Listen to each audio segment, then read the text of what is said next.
Insperity presents the Small Business Advocate Show with Jim Blasingame, brought to you by FedEx, CareerBuilder.com, and Palo Alto Software. This is a copyrighted production of Small Business Network, Inc., all rights reserved.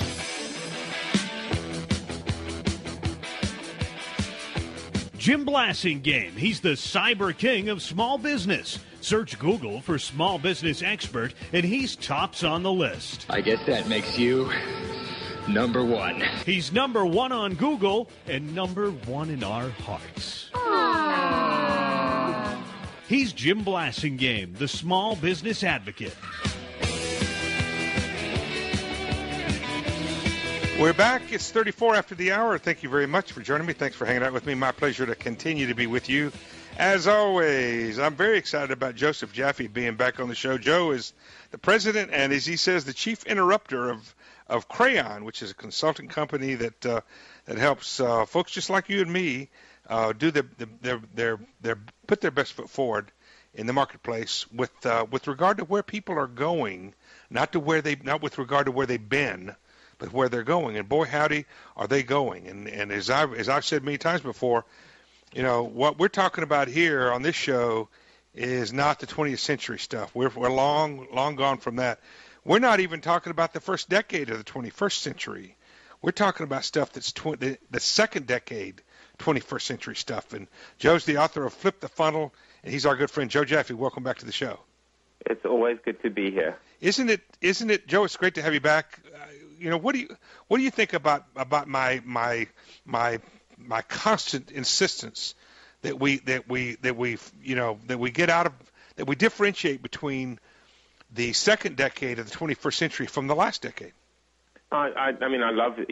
You know that I always, it's almost like I complete your sentences, Jim, and vice versa. I mean, you know, the thing is that here we are and we're having this conversation between Black Friday and Cyber Monday, and as I was joking earlier to you, Twitter Tuesday, and I guess American Express, they started Small Business Saturday. Right. And the thing is that, you know, discounts and coupons and, you know, buy two, get one free, to me that's the price of entry these days.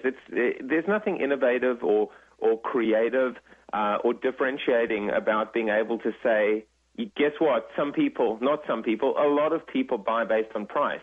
But how can you create a smarter shopping experience? How can you create an experience as well? And we have all these tools now, to your point, that actually do differentiate between centuries, that actually say, well, we used to buy in a very analog way through classifieds and coupons and getting something in the mail with all special deals. And now, I mean, Amazon just launched this weekend a comparison tool, you know, that's allowing you to compare with the bricks and mortar alternatives. So we can be smarter shoppers. We can even have fun doing it and make better informed decisions. And why wouldn't we? Well, and you know, Joe, I said this in the previous half hour. I said, hey, guys, think about what you're doing online right now. Think about what you like to do. Think about how you like to be able to sit in the privacy of your own home with your laptop and your recliner with you, or whatever you do, your iPad or whatever you're doing it on. Think about how you like all that and how cool it is, and then ask yourself, wait a minute, am I affording my own customers and my own prospects this capability? And it's no longer cost prohibitive, is it?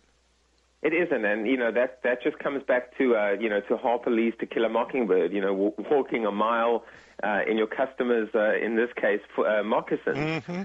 Because the thing is that we get sometimes a little bit distracted by thinking about digital replacing our bricks and mortar environments, or where social fits in, or where mobile fits in. And instead of looking at them as ors, we should be looking at them as ands. Right. And I mean, the classic example, even though Circuit City is defunct, they pioneered a very interesting approach where you could actually buy online, but then pick it up in the store. So if you really wanted it same day on your way home from work, you could already indicate that, or you could already see that there was inventory in that store. Yep. You could actually pick it up. So why Lowe's would you work Lowe's together? is doing that right now. Exactly. Why wouldn't you kind of join forces in a sense? And so from a customer service standpoint, you know, people are doing their research online, but coming into your store afterwards, they're informed, they're engaged, you already have a rapport with them, they've asked all their questions. It just makes for a much more pleasant and shorter shopping experience. Well, you know, Joe, the railroad industry almost lost their business 100 years ago because they thought they were in the railroad business.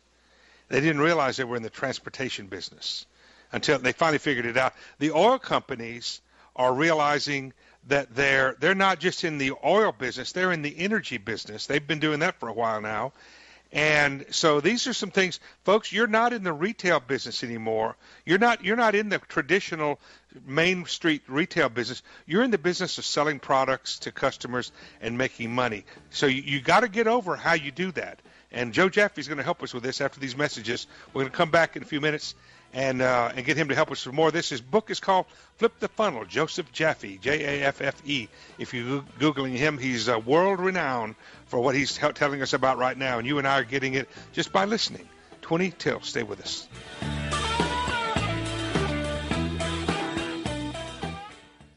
Insperity presents the Small Business Advocate Show with Jim Blasingame, brought to you by FedEx, CareerBuilder.com, and Palo Alto Software. This is a copyrighted production of Small Business Network, Inc., intended for the private use of our audience. Except as otherwise provided by copyright law, all other copying, redistribution, or publication without prior written consent is prohibited. All rights reserved. Prohibited. All rights reserved. Prohibited.